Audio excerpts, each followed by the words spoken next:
venimos de muchas crisis cíclicas.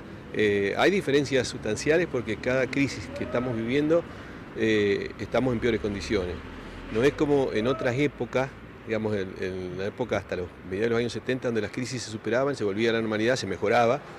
Después de superar cada crisis se mejoraba. En cambio, lo que pasa a lo largo de este siglo es que después de cada crisis quedamos peor y nunca recuperamos el momento anterior.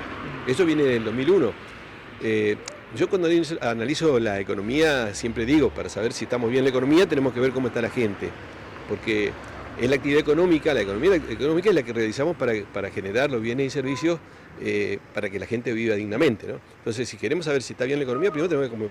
Y en la Argentina, yo siempre insisto, ¿no es cierto? Somos un país con una población relativamente pequeña, 46 millones en un mundo donde viven más de 8.000 millones, y tenemos uno de los territorios más ricos, privilegiados.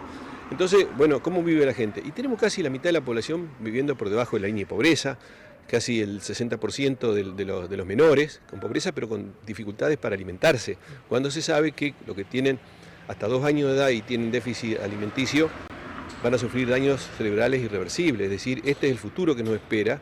Entonces la situación es mucho más grave que lo que sucede en crisis anteriores, cada vez estamos peor. Estamos peor porque además no hay generación de empleo genuino, tenemos la población ocupada, la mitad están haciendo trabajo precario, informal.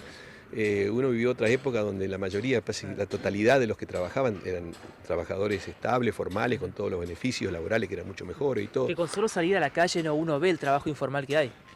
Totalmente, es decir, y además hay otra cosa, el modelo económico que es el que un poco se expande después de la crisis del 2002, 2003, en la Argentina es un modelo diferente al que tuvimos, es mucho más concentrado, mucho más extranjerizado, y no se basa en la industria como eje dinámico y las actividades internas, sino en lo que yo llamo las actividades primarias, depredadoras, extractivistas, que son las únicas que vienen a ser competitivas a nivel internacional.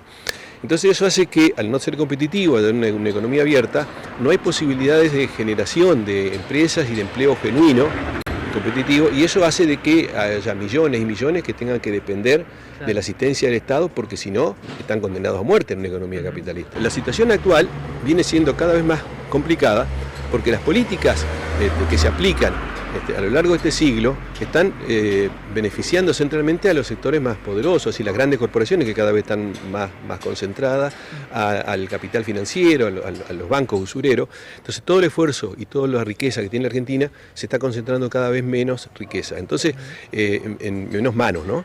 Entonces, o sea que por estos días no todos perdemos, hay gente que gana. Y en la inflación siempre pasa lo mismo, es decir, la inflación es un proceso donde hay muchos que pierden, pero otros que ganan, es decir, no desaparece, no se evapora la riqueza, sino que se traslada de un bolsillo a otro, ¿no? Ahora, la inflación la usan justamente para concentrar más riqueza. Ahora, ¿cuál es el problema actual?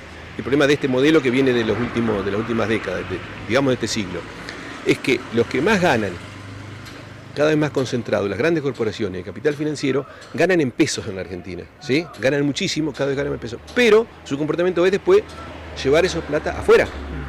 Entonces ahí es donde viene el tema, ¿cómo lo llevan? Y lo llevan comprando dólares.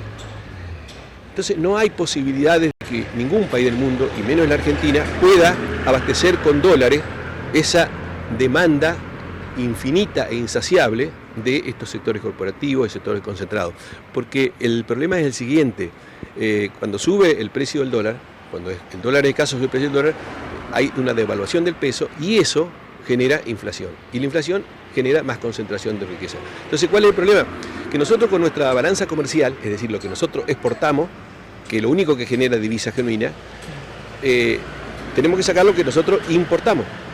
Y nos queda un saldo muy interesante, eso va desde el principio del siglo hasta ahora, o si nosotros tomamos los últimos 4 años, hemos tenido una balanza comercial favorable de 45.000 millones de dólares.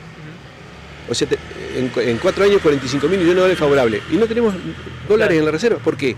Porque no alcanzan para satisfacer esto, el pago de una deuda fraudulenta, intereses fabulosos, la fuga de capitales, la remesa de utilidades de la empresa extranjera.